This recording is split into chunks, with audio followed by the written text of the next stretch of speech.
ojoojúmọ́ ilé wa. Àwọn ajínigbé yìnbọn pa ọlọ́kadà kan nípínlẹ̀ Ondo. Olórí ẹgbẹ́ agbésùmọ̀mí IPOB dèrò àtìmọ́lé ní ìlú Finland. Ìyá ìjọ kó sí àhámọ́ ọlọ́pàá lẹ́yìn tí ìyá àti ọmọ tuntun kú sí ilé ìjọsìn lásìkò ìbímọ. Gbogbo ọ̀nà ni Yínká Ayéfẹ́lẹ́ fi nípa rere lórí mi, àmọ́ kò túmọ̀ sí wípé mi ò ní pè níjà. Láolú àbúrò Yínká Ayéfẹ́lẹ́ ló sọ bẹ́ẹ̀. Ẹ wá wo ìwà ọ̀daràn tó wáyé nípasẹ̀ kíkó pàǹtí lọ sílé òkèèrè. Ǹjẹ́ ẹ rántí Jumoke oníbúrẹ́dì? Ó mà ti sọ̀rọ̀, ó ní òun ti kọ́ ẹ̀kọ́ lára àṣìṣe òun. Àwọn ìròyìn yìí àti bẹ́ẹ̀ bẹ́ẹ̀ lọ láwọn máa mẹ́nulé lórí ètò yìí. Ẹ wá nǹkan fìdílé, ẹ wá fetí gbọ́ ìyàwó ọ̀rọ̀. Àwọn ajínigbé yìnbọn pa ọlọ́kadà, wọ́n tún ṣe obìnrin kan léṣe lọ́gbà Àkókó ní ìpínlẹ̀ Ondo. Àwọn agbébọn kan ni wọ́n tún pa itú ọwọ́ wọn lágbègbè Àkókó pẹ̀lú bí wọ́n ṣe rán ọlọ́kadà kan náà lọ sí ọ̀run àpàǹdodo tí obìnrin kan tí ó gbé sẹ́yìn náà sì fi ara gbọ́ta. Àwọn oníròyìn gbọ́ pé ìṣẹ̀lẹ̀ yìí náà wáyé láàrin ojú ọ̀nà ọba tí ọkà Àkókó ní ìjọba ìbílẹ̀ gúúsù ìwọ̀ oòrùn Àkókó. Ìròyìn kàn wá létí pé àwọn ajínigbé ọ̀hún tí wọ́n da nǹkan bojú ni wọ́n jáde látinú igbó tí wọ́n sì yìnbọn kíkankíkan. Ìròyìn tẹ̀ wá lọ́wọ́ wípé wọ́n pa ọlọ́kadà náà lẹ́nu iṣẹ́ òòjọ́ rẹ̀. Orí kó ẹni tó gbé sẹ́yìn yọ, àmọ́ òun náà fara gbọ́ta. Wọ́n fi ìbọn ba ọkọ̀ ayọ́kẹ́lẹ́ tó kọjá lásìkò náà jẹ́, ṣùgbọ́n orí kó òun náà yọ torí wípé ó padà sá lọ mọ́ wọn lọ́wọ́. Ọ̀kan nínú àwọn èèyàn ìlú Ikùn Àkókó tí wọ́n sọ ọ̀rọ̀ nípa ìṣẹ̀lẹ̀ ọ̀hún ló ní kàyéfì ńlá ni ọ̀rọ̀ náà jẹ́ torí kò sí nǹkan bẹ́ẹ̀ lójú ọ̀nà ọba Àkókó tí a fọ̀ àti Ìdó-àní. Pẹ̀lú bó tilẹ̀ jẹ́ pé wámúwámú ni àwọn ẹlẹ́ṣọ́ ààbò máa ń wà ní àyíká yìí láti pèsè ààbò fún àwọn tó ń rìnrìn àjò. Ẹni ọ̀wọ̀ Fọlọ́runṣọ́ Ògúnsùyì ó ní àmọ̀ràn wọn fún àwọn ìjọba ni pé kí wọ́n ṣe àtúnṣe sí àwọn ọ̀nà tí ó bàjẹ́ nítorí àwọn ojú ihò ọ̀nà yìí ni àwọn oníṣẹ́ ibi yìí ń lò láti máa ṣe iṣẹ́ ibi ọwọ́ wọn. Fúnmiláyọ̀ Ọdúnlámì, ọlọ́pàá ìpínlẹ̀ Ondo, ó ní ìṣẹ̀lẹ̀ yìí kì í ṣe ọ̀rọ̀ ajínigbé rárá, àmọ́ ọ̀rọ̀ àpànìyàn ni. Ọdúnlámì ní nǹkan tí ẹnìkan tí ìṣẹ̀lẹ̀ yìí ṣẹlẹ̀ lójú rẹ̀ sọ ni wípé inú igbó ni àwọn agbébọn ọ̀hún ti jáde wá pẹ̀lú àwọn ohun tí wọ́n dà bojú kó tó di wípé wọ́n yìnbọn pa ọlọ́kadà náà. Olórí ẹgbẹ́ agbésùmọ̀mí IPOB dèrò àtìmọ́lé ní ìlú Finland. Ọlọ́pàá orílẹ̀-èdè Finland ti fi sùkún òfin mú olórí ẹgbẹ́ agbésùmọ̀mí IPOB Simon Akpan.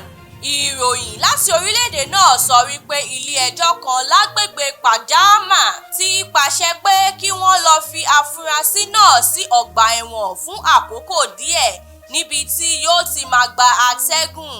Ẹ̀sùn tí wọ́n fi kan ọkùnrin ọ̀hún ni wípé ó ń ru àwọn ènìyàn sókè láti hu ìwà ọ̀daràn pẹ̀lú èròǹgbà agbésùmọ̀mí. Gẹ́gẹ́ bí ohun tí wọ́n sọ, ọjọ́ 23 oṣù kẹjọ ọdún 2021 ni ọkùnrin náà hu ìwà ọ̀daràn ọ̀hún. Ìgbà kejì rèé tí ọwọ́ agbófinró yóò tẹ Akpan ní Finland. Ìgbà àkọ́kọ́ tí wọ́n mú ní inú oṣù kejì ọdún 2023, àmọ́ wọ́n fi sílẹ̀ lẹ́yìn wákàtí díẹ̀. Ní báyìí tí ọwọ́ òfin tún ti tẹ̀, a kò tilẹ̀ lè sọ ibi tí ọ̀rọ̀ náà yóò yọrí sí. Ìyá ìjọ kó sí àhámọ́ ọlọ́pàá lẹ́yìn tí ìyá àti ọmọ tuntun kú sí ilé ìjọsìn lásìkò ìbímọ. Ilé-iṣẹ́ ọlọ́pàá ìpínlẹ̀ Ondo ní àwọn ti fi òfin gbé ìyá ìjọ kan Fọláṣadé Adékọ́lá lórí ikú arábìnrin kan Jùmọ̀kẹ́ Adésùwà. Agbẹnusọ iléeṣẹ́ ọlọ́pàá ìpínlẹ̀ Ondo Fúnmiláyọ̀ Ọdúnlámì nígbà tó ń fi ìdí ìṣẹ̀lẹ̀ náà múlẹ̀ fún àwọn oníròyìn, ó ṣàlàyé pé ẹ̀gbọ́n olóògbé náà ló mú ẹjọ́ lọ sí iléeṣẹ́ ọlọ́pàá. Ó sọ wípé ìyá ìjọ náà ló ṣe okùnfà ikú àbúrò òun àti ọmọ rẹ̀ tó ṣẹ̀ṣẹ̀ bí. Ìròyìn tó tó wa létí ni wípé olóògbé náà jáde láyé lẹ́yìn tí ó bímọ sí ilé ìjọsìn náà ní agbègbè Òkè Àró ní ìlú Àkúrẹ́, ìpínlẹ̀ Ondo. Èyí ló mú kí àwọn ọlọ́pàá pe ìyá ìjọ Fọláṣadé Adékọ́lá láti wá wí tẹnu rẹ̀ àti wípé ọ̀rọ̀ náà ti wà ní ẹ̀ka àwọn ọlọ́pàá láti tú iṣu dé ìsàlẹ̀ ìkòkò lórí ìṣẹ̀lẹ̀ náà. Iléeṣẹ́ ọlọ́pàá sọ wípé nínú ìwádìí àwọn, èèyàn kan tí kò fẹ́ ká dárúkọ rẹ̀ sọ wípé ẹnìkan ló ta wá lólobó wípé Jumoke ti bímọ sí ilé ìjọsìn. Sí ìyàlẹ́nu nígbà tá a débẹ̀, òkú rẹ̀ àti ọmọ ni a bá. Ó sì fi kún pé nínú àgbàrá ẹ̀jẹ̀ gan ni àwọn ti bá Jumoke, táwọn sì sáré gbé lọ sí ilé ìwòsàn. Ó ṣàlàyé pé ilé ìwòsàn mẹ́ta tí àwọn kọ́kọ́ gbé dé ni wọn kò ti gbà lọ́wọ́ àwọn, tó sì kú lásìkò tí ilé ìwòsàn kẹrin gbà lọ́wọ́ àwọn fún ìtọ́jú. Gbogbo ọ̀nà ni Yínká Ayéfẹ́lẹ́ fi nípa rere lórí mi, àmọ́ kò túmọ̀ sí wípé mi ò nípèníjà rárá. Láolú àbúrò Yínká ló sọ bẹ́ẹ̀. Láolú Ayéfẹ́lẹ́ tí àwọn ènìyàn mọ̀ sí Lafex tàbí Bàbá Jigoza ti ṣàlàyé pé ọ̀pọ̀ ìpèníjà lòun là kọjá bó ti yẹ wípé àbúrò gbajúgbajà olórin ẹ̀mí àti sọ̀rọ̀sọ̀rọ̀ Yínká Ayéfẹ́lẹ́ lòun ṣe. Ó ní pé mo jẹ́ àbúrò Ayéfẹ́lẹ́ kò túmọ̀ sí pé kò sí ìpèníjà pọ̀ lóríṣiríṣi. Ó tẹ̀síwájú sí i, ó ní Ayéfẹ́lẹ́ fúnra wọn gan wọ́n ń gbìyànjú fún òun, àmọ́ ìpèníjà yẹn pọ̀ púpọ̀, fẹ́ni ò bá súnmọ́ òun wọn lè mọ̀ wípé òun nípèníjà. Bàbá Jigoza tí òun fúnra rẹ̀ jẹ́ olórin àti sọ̀rọ̀sọ̀rọ̀ orí rédíò ní ọdún ti pẹ́ tí òun bẹ̀rẹ̀ iṣẹ́ òun. Gẹ́gẹ́ bí ó ti sọ, iṣẹ́ orin lòun yàn láàyò láti kékeré tóun sì bẹ̀rẹ̀ sí ń kọrin ní ilé ìjọsìn kan ní ìlú wọn Ìpòtì Èkìtì ní ìpínlẹ̀ Èkìtì lọ́dún púpọ̀ sẹ́yìn. Lára àwọn ìpèníjà tí Láolú ní ni àwọn ènìyàn fi ojú olówó wò ó nítorí pé ó jẹ́ àbúrò Yínká Ayéfẹ́lẹ́. Ó ní èmi náà sì fẹ́ olùrànlọ́wọ́ o, àmọ́ àwọn ènìyàn fi ojú olówó wò mí nítorí mo jẹ́ àbúrò Yínká Ayéfẹ́lẹ́. Nínú àlàyé rẹ̀, ó ní ọdún 2001 ni òun bẹ̀rẹ̀ iṣẹ́ sọ̀rọ̀sọ̀rọ̀ orí rédíò nígbà tí iléeṣẹ́ Prime FM ìlú Ìbàdàn ṣẹ̀ṣẹ̀ bẹ̀rẹ̀.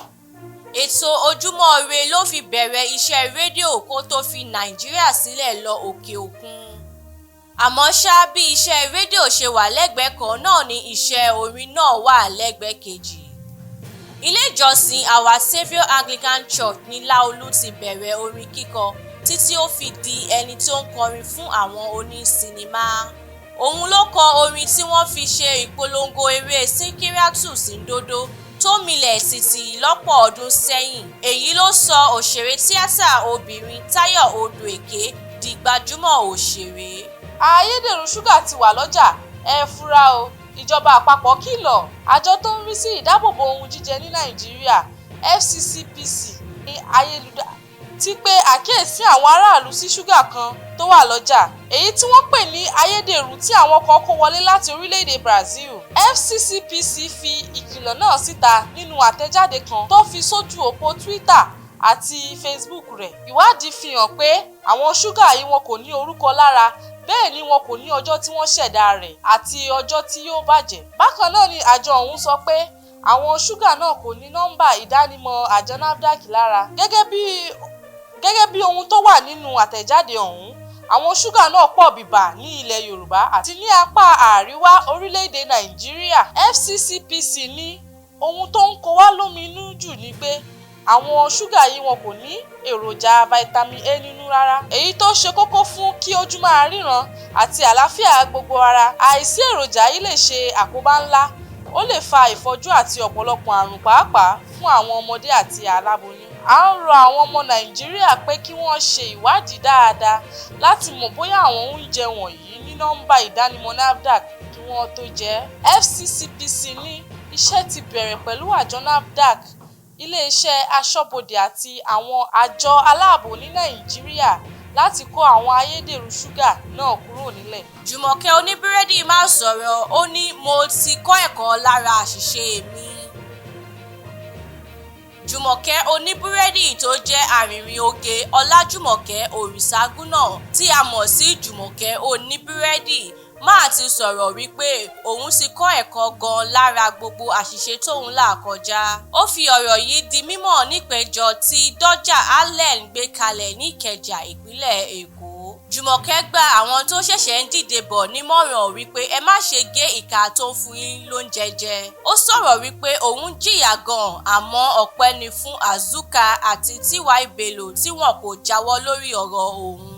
Jumoke oníbúrẹ́dì tó di gbajúgbajà lójijì ní ọdún 2016 má sọ̀rọ̀ wípé òun máa jìyà gan lọ́wọ́ àwọn èèyàn titun tó ń ṣe ìṣàkóso iṣẹ́ òun lẹ́yìn tí òun fi Azuka sílẹ̀. Ó ṣàlàyé nípa àwọn ìwà màkàrúrù àti ìwà àjẹbánu tí àwọn olùṣàkóso rẹ̀ titun hù fún nígbà tó fi Azuka sílẹ̀. Ó ní jẹ́ kọ́mọ ṣòwò má jẹ́ kọ́mọ mówó délé ni wọ́n.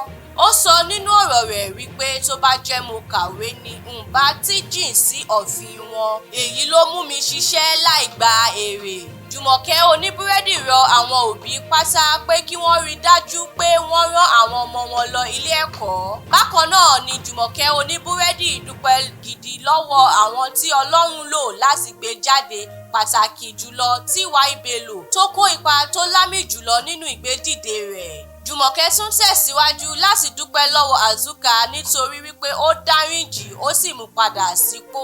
Azuka sì pinnu láti gba ọlá Jumoke padà lẹ́yìn tí ó rí ìdáríjì gbà, yóò sì bẹ̀rẹ̀ iṣẹ́ rẹ̀ padà. Bó tilẹ̀ jẹ́ wípé ọ̀pọ̀ nínú àwọn alábàáṣiṣẹ́pọ̀ Azuka ni wọn ò fara mọ́ ọ. A lè rí jù báyìí lọ fún tìròyìn tèmi lásìkò ní Ultimate Folks TV.